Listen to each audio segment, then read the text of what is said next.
Hello there, my name is Ruben Safer. I have a master's degree in computer sciences and data analysis. I had done a PhD in pharmaceutics and and I've done a pharmacy. I've been a pharmacist, and I've worked for 30 years in the healthcare system, and we have been watching slowly, or quickly, as the case may be actually, the political fallout of COVID-19 since it came from Wuhan, China. And I felt that at this point it was time to really record a few observations based on the data. We have had lots of data on this virus that has come out over the last few years, and the data has been supposedly been used to drive policy. And there's been a common statement put out by the President-elect Joe Biden and, of course, our wonderful governor, that we are going to do policy according to the data. And then the same thing with Anthony Fauci, who is an epidemiologist, who himself has never really actually treated patients, all he's ever been is a government epidemiologist. And we live in Brooklyn, and we have seen the ravages of COVID-19 firsthand, especially through the Jewish community in Borough Park and in Brooklyn. And there are so many broad areas that one could attack and look at the problems that involve with the pandemic of COVID-19 that you can't possibly cover this rationally within the context of any one video. And there's so much data out there, and there's so many people putting out papers with their preconceived notions or their political leanings into the literature, that it's getting harder and harder to sort the noise from the data. We have a couple of vaccinations that are coming through the system and through the pipeline now, which in my mind is clearly way too late. Should have been done months and months ago, and that is worth exploring in its own right. But what I really want to focus on in this video is this idea that the politicians keep throwing at us, that their hands are tied in terms of policy decisions because they're making policy decisions based on the science. Policy decisions are not based on science. Science is not in the business of creating policy decisions, although it often affects both the social, logical, cultural, and political aspects of life. In and of itself, science is not a substitution for human morality. Human morality is what we use in order to try to make political decisions that affect all of us. We have to sit back and dispense with this idea that the science is making decisions for us, because the science does not make decisions for us. We are making our decisions for us. Science informs us about certain sets of conditions according to the perspective of the individual scientists who are giving us these areas. So if you have an epidemiologist, for example, let's say like Anthony Fauci, and he's making statements. If he goes in front of Congress and he says, if we do X, Y, Z, there's going to be 200,000 deaths. That's what the science teaches us. And he uses the word that it's an atrocious amount of deaths. Now, it's really not up to Anthony Fauci to judge what is atrocious and what is not. All of these decisions that are being made are a matter of risk management. Risk management is the core to all these political decisions when it comes to healthcare. This has always been the case and always been the case. Previous generations have said that euthanasia and the Holocaust was justifiable partly because that's what the science taught us. Eugenics. Science can be a very dangerous political tool when used by people with fanatical perspectives. And we've learned that in the past, and I'm surprised that we have to relearn this decision now. We have to look at the science and decide what we want to do according to what it is, according to the risks that we're looking at. And we also have to try to anticipate the side effects of what's going to happen if we take active actions that are going to intervene directly in society. So this is true for economics, it's true for any sociological system. There's a natural flow, and there's natural how would you put it? There's a natural flow. When individuals are given choice in society, and these individuals come together and they create a confluence of social structure, which can be seen as perhaps like a stream. They, as a composite, have certain properties that you could then translate into mathematical formula and try to take some predictive actions about. But it's hardly any easier than doing that than it is to try to track the course of a river, perhaps, which you can do to the limit that you can do it, or predict the weather to the limit that you can do it. And you get better, we get better at this all the time. As our tools get better, our math gets better, but it's hardly a perfect decision. But when the government decides that it's going to intervene into a situation directly, it upsets this. It upsets this in economics, it upsets this also in sociological conflicts, it's in society as general. So we have a situation where we have to make a moral decision based on the data having with COVID. If we're going to have a pandemic with COVID, we can estimate perhaps so many thousands of people would die. We can even do the math and we can try to figure out how many more people would die of this COVID without COVID if it was a normal year. And we can look at those numbers and we can make some rational decisions about the risks that we can take. But what we can't do, or what these research scientists can't do, is they can't look at all the subsequent fallout from doing things. And they have no idea, I think, sometimes listening to what type of catastrophe that they're causing. When you pump $1.3 trillion into the U.S. economy in COVID relief, and that is just basically either put off as national debt or just simply it's printed money. The United States has the ability to print money. That has a ripple effect through the economy that's going to be seen for a generation. It's a huge amount of money that we just basically printed in order to try to combat that. But in addition to that, we have manufacturing policies and so on and so forth. But what I really would like to focus on this discussion is when we go over, what happens when we go over and we take a large community. You have nearly, 24 million people in the New York City metropolitan area, and you lock them down. The result of this is that you're closing the public schools, and the kids are now basically sidelined. Now, epidemiologists would like to think that these are just widgets that you can put in a box and just get sidelined, but as parents of children know, this is not the case. Your children, when they don't go to school, are now facing boredom, a lack of education, and most importantly, failure to communicate in a social interaction. What it's doing is it's breaking down the human bonds at its core. When your children grow up and they go out for lunch hour and they do playtime in lunch hour and they fight, they bicker, they are learning the sociological tools and the human tools that are necessary for them to function as adults. This is the same thing as when you watch on an animal nature film, you see cheetahs fighting, cubs fighting against each other, and you hear the broadcast says, and they're learning the skills by play that they're going to use for the rest of their lives. Well, this is absolutely critical for human development, that children actually have face-to-face contact so that they can test out the boundaries, play, and learn about the society that they're going to grow up in so they can learn the skills that they need so they can grow up in. When you shut down or lock down a situation for synagogues and churches and schools for month after month after month, these children are going through life in real time. You don't get just to go over and hit the back tape and then go over and replay the last 6 months again and redevelop those times. The biological and the sociological development of these children are happening in real time, and you're erasing this. So you're in essence abusing these children for a significant amount of time. The question is, how long are we going to do this for? And is there any end to it? The truth of the matter is that even with the vaccinations that we have now, we are not certain, in any certainty, we'll ever be able to defeat COVID. It is entirely within the realm of possibility that we will be looking at a civilization for the rest of our lives with COVID-19 constantly picking at our population until we come up with medical conditions that could go over and help alleviate this. Now, mind you, with HIV/AIDS, we've been doing this for almost 25 years, my entire professional career, even 30 years, going through HIV, and we still haven't found a cure. Now, it looks as if COVID is not going to be this bad. HIV is a particularly difficult problem for a number of reasons.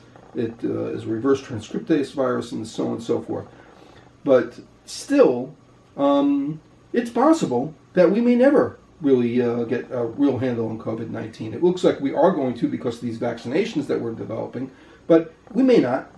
So that's one thing. And another thing is you have to ask yourself, when you say, I'm going to lock down everybody, which is something that's unprecedented, by the way, in human history. We've never, not for the plague, typhoid, cholera, have we ever looked at a situation where we have locked down society in total for long periods of time, because it's completely destructive to society. Previous generations who had to deal with pandemics that they couldn't handle medically would never have done this because they understood innately the consequences of closing down society, lock, stock, and barrel. It's not that we want to throw society to the wolves, or that we hate people and we want them to die, or that we are immoral because we are not willing to possibly prevent these deaths. But what this is that it's a problem that has seemed to have eluded this entire generation. They think that they are God, that they can go over and prevent all deaths that are preventable, supposedly preventable, because statistically preventable. And the truth is that we can't do that without massive consequences. And the massive consequences is that we may have very well have thrown our economy into not a recession, but a depression that might take us 5, 6, 7 years to dig out of, or maybe even longer. We have enabled enemy states such as China to massively ramp up their trade deficit with us and their manufacturing capabilities. We have essentially sidelined our kids and abused them by not letting them go get their normal education and grow, and we have stunted their growth, which is going to have an effect long after we are all gone. These children will still be alive, and they are going to be scarred by this situation. And then we have the problems of suicides, depression, wife beatings, domestic violence. Now, in my mind, and this is my judgment, what we've done is insane, because the consequences of what we've done is far outstrips the danger that the virus itself has. And then in addition to that, our government has actually taken the extreme response. It's so crazy, our government. You can wonder, what are they thinking? Common sense issues that everybody, that you and me, that we could sit down and we would understand if we sat down over a kitchen table, and we would understand even as fourth graders, seems to elude our government. For one thing, in a pandemic where you have a situation where with most viruses, that it affects the elderly and is more deadly to the elderly than to younger populations, right? We had gone over, we took nursing home patients and we sent them to the hospitals, and from the hospitals back to the nursing homes, where they summarily nearly executed every nursing home patient in New York. And this was directly due to a governor whose response to this was, well, if they can't contain viruses in skilled nursing facilities, then we're going to sue them. Which is an insane response that just defies reality. The reality is these nursing homes have been barely funded. They have non-skilled non-professional, non-skilled help, CNAs as they call them, helping to the most part elderly people basically live their lives to their age. Now, you can get into a whole other discussion if this is the way that we should treat our elderly, which I would say we have a problem with that in its own right. But this is the truth. And we sent these back to these unqualified people into these areas with maybe one nurse taking care of or overseeing 500 patients. That's why they're called skilled nursing home facilities, non-skilled nursing home facilities, and so on and so forth. And we sent them into these very old populations, 80 years of age plus, very common in these populations, and basically we lit a match underneath it and asked for our minimally trained personnel who are getting paid minimum wages to somehow prevent the massive execution that COVID-19 did in these scenarios. More than half, and you can look the statistics up, they're right on New York State's and New York City's website, and look them up. More than half the deaths that we've had are directly related to the nursing homes, which means that of the pandemic numbers that have gotten people so upset in the first place, more than half of them were completely preventable just by bad policy, that policy alone. That's the way it is. There is no other way it is. So that's number one. Number two thing is involving this. with the lockdown is the increasing rise of social pressures, which I had mentioned before, and especially synagogues, churches, school children. These are the three firestorms of COVID-19, and where the lockdowns do the most amount of damage. That and small businesses. By destroying these at the root, with the human interaction, and not taking a more sensible approach to the pandemic, what we've done is increase fear, increase irrationality, and hurt ourselves and harmed our families and our children and our people. These are real risks as a result of lockups. So when next time you hear a politician say, we're going to follow the science, you have to ask them, whose science are you following? Because there's data, and then there's the analysis of data, and then there's prognostication of results, and then there is the hard part, which is making the moral decisions that are necessary in order to try to counterbalance the risks of COVID and the resulting deaths that are going to happen, not to mention mortality or morbidity that's going to happen, to other functions of our society. And right now, we're ripping up things right at its core. I mean, we are doing damage to children that's going to last generations, and we've done damage to our economy, which is going to have profound effect for generations to come. It's going to actually upset the balance of power in the world, and it's a terrible thing. And we're already seeing the result of this with the extreme violent reactions to police brutality, the constant marches, the burning of cities, the large amount of graffiti that we have in New York City. It's getting very ugly. You know, it's almost post-apocalyptic, and it seems that we're doing most of this damage to ourselves.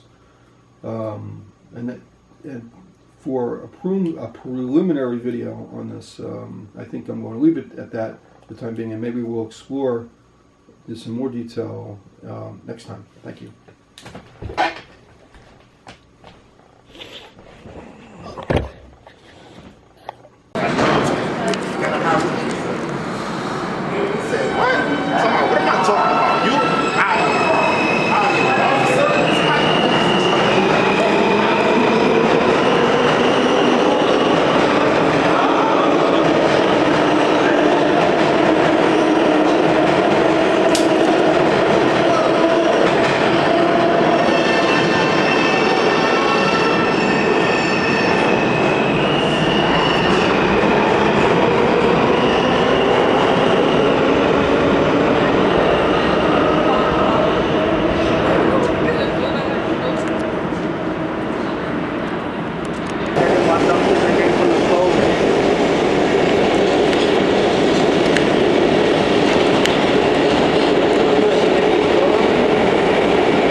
They have 2 blocks to walk, seriously. He can put it on like everybody else. He's no different. So you need to respect that to put on his Another mask. bus driver has got a situation in hand where he has civilian people trying to enforce the law and the regulation with the masks. You got one on, right? today. Ain't nothing wrong with him to put it on. And the bus hasn't run anywhere in 20 minutes. And of course, there's no cars can get in or out of 29th Street while this is happening. And this is the chaos that we've created now. Mind you, with this type of crowding on the bus, a mask is completely, 100% proven to be worthless.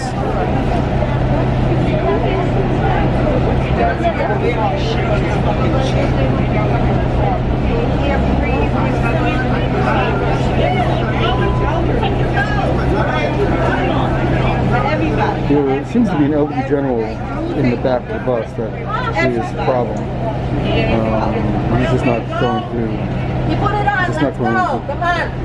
do anything. They gave him a mask, and I'm not now yelling, you go. the bus driver's yelling back and forth. That's number one. 50 people on the bus, that's not normal. But yet, they bring them down and they still keep getting up. That's not my fault. So stop before the stop sign and let them out. But don't get anybody else.